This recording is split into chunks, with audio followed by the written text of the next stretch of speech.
Welcome to Vicious Whispers with Mark Tullius, your source for horror, sci-fi, suspense, and all things violent. Thank you so much for joining me today on Vicious Whispers with Mark Tullius. Today we have a very special guest. I've already talked about two of his books on here. Brian Asman. Thank you so much for joining us today, Brian. Hey, Mark. Thanks for having me on. It's great to be here today. Awesome, dude. No, I appreciate this. I know you're a busy man.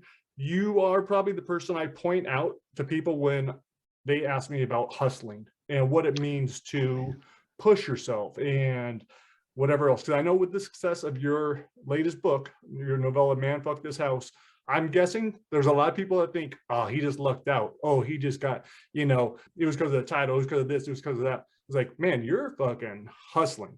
I found you through the Horror Writers Association. I wasn't really a big part of the group, but I would see you that you were always there. You're always part of it, always interacting with other authors, and then always at these conventions and, talking to everyone, going out there, pushing yourself. You would always send messages to me and others encouraging us to come too. So that's something I really respect, wanted to put out there is like, this dude's hustling, and I'm only seeing a small part about it. So maybe talk about that. Talk about how much work you've put into yourself, into your career, both writing, filmmaking. Just go for it. Sure. Yeah, definitely. So I'm one of those people that really believes in saying yes to things. So when something comes along, an opportunity, like my basic response is usually yes. And sometimes it'll be something where I need to think about a little bit and go, okay, is this really the right thing? But like, hey, I'm on this podcast, right? Because I say yes to things. Someone says, hey, do you want to come on a podcast? I don't look to see how big the podcast is. I'm not interested in that because honestly, if I pick up one new reader from this podcast, it's a win, right? That's worth an hour to me. It's worth an hour and a half to me, whatever it is, right? So I really believe in getting out there and doing things. Like back in 2017 or so, when I first got to join I did my first convention, Midsummer Scream in Long Beach that year. And I didn't even have anything to sell yet, really. I had stories in like 2 anthologies at that point, but like I didn't even have really like much in the way of contributor copies. So I was just kind of working the table, talking to people, stuff like that, That's how I started out. And then luckily got into a few more anthologies and then had my first novella from Eraserhead Press, I'm Not Even Supposed to Be Here Today, come out in 2019. And so that's when once I started having kind of my own wares to sell, my own book length stuff to sell, that's when I started going, okay, I really need to get out to even more conventions. So that's, from a hustling standpoint, getting out to conventions is a really great thing that you can do. You get to meet a lot of people that way. Most people, maybe not most, but like it depends where you're at, but like a lot of conventions, people won't really buy things, but they will take bookmarks, they'll take stickers, stuff like that. So for me, I have like my whole swag kit when I go out to conventions, right? So I've got bookmarks that have like cool art, or at least I think it's cool art. And they have like my website, my Twitter, pictures of my books on there, right? Those are just on the table. People take those. I get stickers, stuff like that. Anything from like stickers related to my books or just like dumb little art that I make. Like I love to draw like horror icons as hot dogs for no particular reason, just because I think it's really funny. And then I make stickers of those and then people tend to like them. It draws them to the table. Standees are really important at conventions. I'm a big fan of like fake it till you make it. So like, you want to present yourself like you're a big deal. It's like, oh my God, Mark Tullius is at this fucking convention. This is amazing. So I think you want to just come across as with that, you want to project that confidence, just like, hi, I wrote this book and I really hope you like it. No one's going to buy from freaking Gollum, okay? Like, you need to come across as a freaking rock star. That's what you need to do. And so, so that's from a hustling standpoint, I'd say working conventions is a big one. And then having swag is another big one I found. So I have a store on my website where you can order all of my books. They come signed and they come with like cool swag. I do that for 2 reasons. One, because I love you and I want you to be happy. Second reason is most people, when they get like the package and there are like stickers and bookmarks and stuff in there, they will go on Instagram. Like they'll take a picture, they'll go on Instagram, and that's free promotion. Some of these accounts have 20 followers, some have thousands of followers. Doesn't matter. It's all good.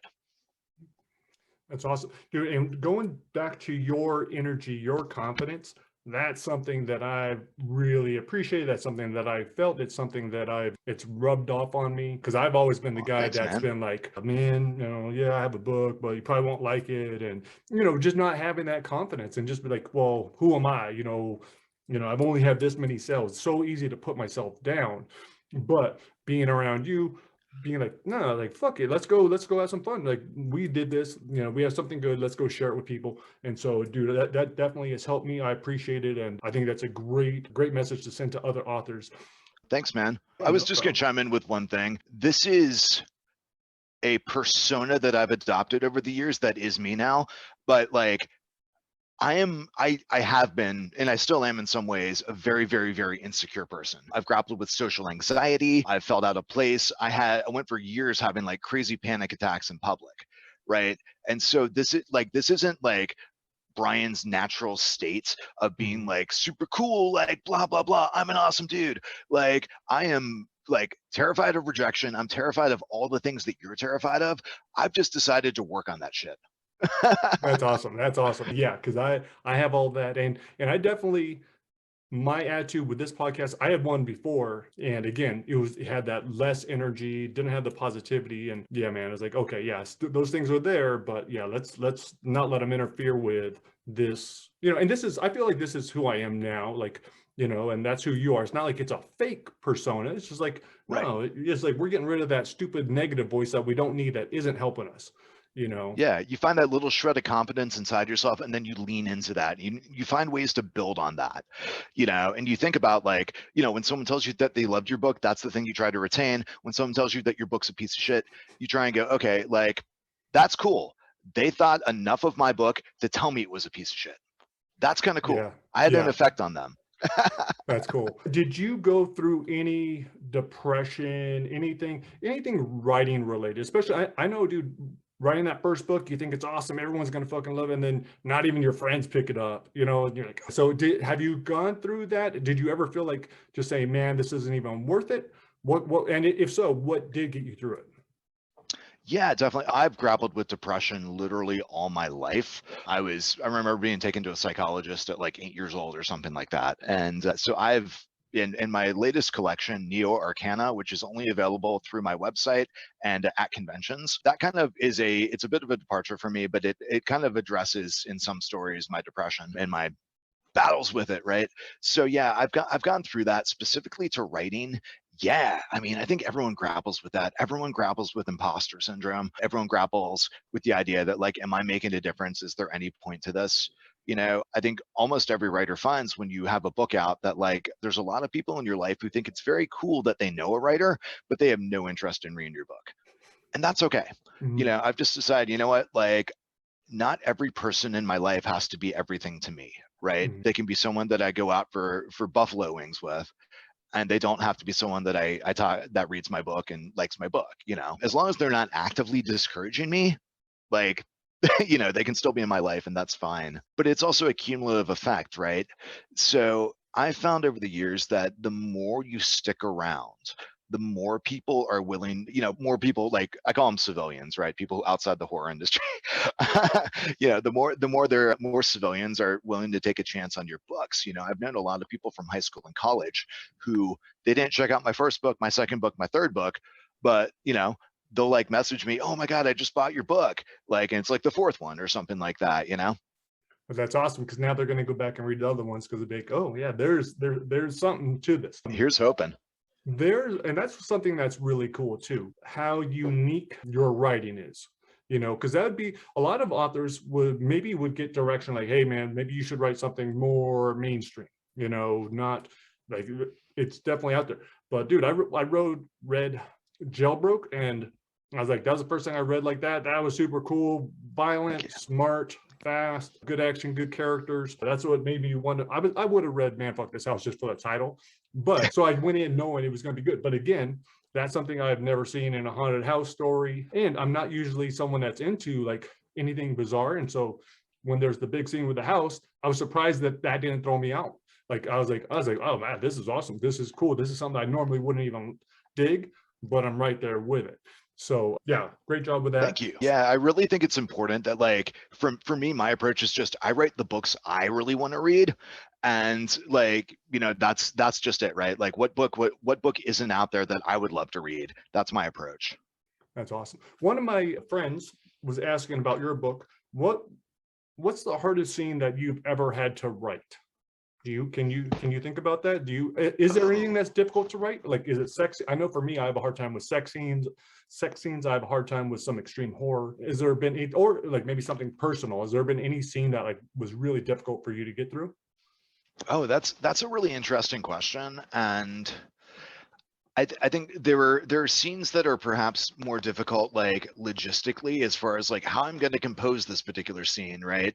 Or scenes where like I have to do some research on things. I found when I did Nunchuck City, writing, I love writing action, but like writing some of the action scenes and trying to figure out, okay, how exactly do I convey what's going on over here and over here and over here and make it like flow, and like there are only so many ways that you can say he hit the guy in the face, so like how do you make it interesting, right? So challenges like that for sure, like more technical challenges. As far as like things that I find emotionally hard to write, I can't really think of anything, but then again, like I don't write extreme horror for the most part. I'm not writing stuff like Aaron Beauregard or some of Duncan Ralston stuff or something like that, and those guys are Yeah. great, I like their books, but I don't, that's not my thing, at least Yeah. right now. Yeah. you know Right um on. and I haven't really written sex scenes in my books, so that might just be like I'm avoiding things that I think have a hard time writing. Mhm. How much, well, has writing helped you? Is it a catharsis? Does it like, going through those social situations that caused you depression or anything? How much does writing help you? Oh, it helps me a ton. Yeah, just being able to work out all my anxieties on the page and everything like that. I feel like when you can actually like describe something that you're feeling, like when you can externalize it in that way, like there's you're kind of purging it in a way. It might still be there, but it's like, hey, if I can talk about my anxieties, I feel less anxious, right? Mm. um, like you've probably found that too. Like when I was going through a lot of social anxiety, one of the things I do was like I just find someone that I trusted to have like a conversation. So I'd be at like a big event, feel a panic attack coming on, and I'd kind of turn to someone who I knew closely and trusted, and be like, "Oh man, let me tell you about my social anxiety real quick," and then that purged it. So like writing is kind of like that, where you can work out those issues on the page for sure. That's cool. And man, and sharing that and talking about it on this, I think that is so powerful too, because whether someone's reading it or someone's listening to it, I think so many people deal with anxiety, depression. I mean, man, Yeah. it's, but everyone feels like it's just them, when it's going on in your head, you feel like it's just you and what's wrong with me and everything else. So I think by talking about it, it's like, hey man, no. And not only can we deal with it, but we can go on and we can do this and this, and we can find success despite whatever obstacles we might have. Right. That's one of the more diabolical things about depression. It makes you feel like you're the only person that's ever felt that way. And, especially when it's like kind of more of a chemical issue versus like externalities, like you'll get mad at yourself. Like I've gotten mad at myself. I'm like, what the hell is wrong with me? Like I have all these good things going on. And yet, I'm still like having trouble dragging myself out of bed this morning and stuff like that. So I think it's important to recognize that everyone goes through it. I think with social media too, it's really helpful to remind yourself that everyone curates their social media. It might be Mhm. done with varying degrees of intentionality, but like social media is just fragments of people. And so when you see someone who has a really awesome life on social media, there's no guarantee that they're actually having an awesome life. They're just choosing to present that. Like my social media is fairly positive for the most part, and that's the stuff I'm choosing to put out into the world. And then Mhm. like, I kind of like, go out for drinks with friends and like tell them my problems. Yeah. I think that's a good approach. Where are you the most active? Do you like interacting with people on social media? And is that Yeah. something that you forced yourself to kind of make yourself do? Yeah, so my agent made me. She was like, you must have a Twitter. And I'm like, okay, I'll make a Twitter. So I'm mainly on Twitter these days. That's just the platform I happen to prefer. I do go on Facebook a bit now because of the Books of Horror group, which all your listeners, if you're not in this group, you should really go check it out. It's around 20,000 people so far. Everybody is a voracious horror reader. The group has become kind of a tastemaker. Like the reason why my last book took off is because that group found it. So it's a really amazing group, and the admins do a great job of curating. So really, you rarely see any negativity there. You don't see people trolling there. You don't see and I think the group attracts people who aren't into those stupid things. But for the most part, it's a very positive group. People are there because they love horror and they love talking about it. That's awesome. Speaking of that, that's something I don't even know anything about. I was on a podcast recently where someone was talking about like the infighting and all the negativity with critics and everything else. And like I think Duncan's book did a great job. Gross Out did a great job of kind of capturing that. But it's not something. Yes, I love that book. How much negativity do you experience? Because I don't really see it. I haven't really experienced any, just because small fish. But is it a lot, and is it difficult to deal with if you are dealing with that? Yeah, there is negativity out there, but I think for the most part, there are ways that you can kind of insulate yourself from it. So I mean, one is like I don't read 1 and 2 star reviews anymore. I used to, and then I'd be like, oh, what is wrong with this person? They just don't get it, Okay, real quick aside, my favorite 1-star review I got was this person who is so angry they were ranting for an entire paragraph. They're like, I can't believe that no one involved in this book, not the writer, not the so-called editor, not whatever fly-by-night publisher put out this piece of shit, blah blah blah blah blah, they didn't catch the fact that the word loose was spelled wrong on page 174. And guess what's not on page 174? The word loose. Guess what's not in the manuscript? A misuse of the word loose or lose. I checked both. Wow. So this person is essentially having an aneurysm over something that doesn't exist. So that's the kind of there is negativity. That's the kind of negativity I just kind of laugh at. Wow, you really worked yourself into a tizzy over something that doesn't even exist. Maybe take a Xanax. I don't know. But the negativity out there. So I don't read the negative reviews anymore. And then I'm lucky in that the way that I think part of it's just the way that I carry myself on Twitter. I'm not going around putting out negativity into the world. Mm-hmm. And so people don't attack me, essentially. Yeah. I don't argue with people. I don't post, frankly, I do not post about politics. I know there are people who say that oh, you're a coward if you don't post about politics. That's not what I'm on Twitter for. Mm-hmm. Okay. And, that's not to say I don't have opinions. That's not to say I don't contribute to certain causes, things like that. That's just not my Twitter. Yeah. I 100% respect that. I'm the same way, man. I think that's a good call. Where are you going to be, and what's coming up? Where should people? Are you going to be at any conventions? Do you do conventions all over? I know you were at StokerCon recently too, right? Yep. Yeah, so I've had a really busy month. So I started out at a convention in Long Beach called Festival Obscura that my friends put on twice a year in October and April at the Museum of Latin American Art. It's mainly a beer festival, and they have a vendor room, and I'm the only one of 2 people selling books there. So I usually do pretty well there. That's one kind of tip for writers. If you can find events that are where you're the only person selling books, and especially if they're in kind of the September, October timeframe, if you write horror, you can do very well at these events. So look for your local street fairs and things like that. Because if you're the one person selling the thing, you'll be an anomaly, mm-hmm. and that helps. So I started with that. The next day I went to the LA Times Festival of Books and worked the HWA tent. The following weekend, I flew to San Antonio to go to the Ghoulish Book Festival, which was super cool. Max Booth and Laurie Michelle put that on. This was the first year for it. Pretty good attendance this year. Some fun panels, sold some books, got to hang out with a bunch of cool people, and they got some great writers there. Sina Paleo was there, Laurel Hightower, Shane McKenzie, Tom Dede, a lot of cool writers. Awesome. So that was a good time. Then I went to StokerCon. And everybody was at StokerCon for the most part. So that was super fun. And then let's see, what else do I have coming up after StokerCon? I have in July, I'm doing Midsummer Scream again. I'm doing the Days of the Dead LA. Yeah, I'm doing that And one then I'm with you. doing the Long Beach Comic Con. And I think, Mark, you're doing like pretty Yeah, I much think I'm all of doing those those. with me, right? I think I'm doing at least those two, and I'll probably sign up for HW, the Midsummer Scream. Yeah, I Cool. definitely will. Yeah. That's like my favorite events of the year, just because all the haunts and stuff like that. So you can go sell some books and then run through a haunted house. It's pretty fun.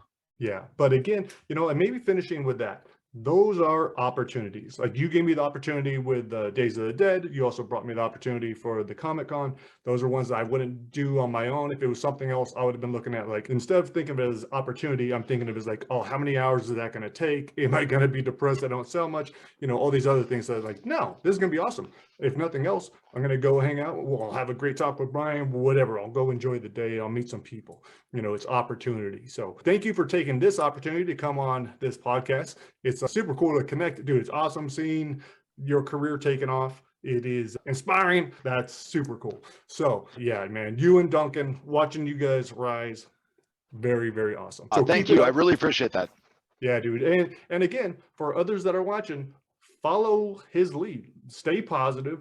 Keep going after it. Don't give up. Like don't self-sabotage. I know that's a big thing for me.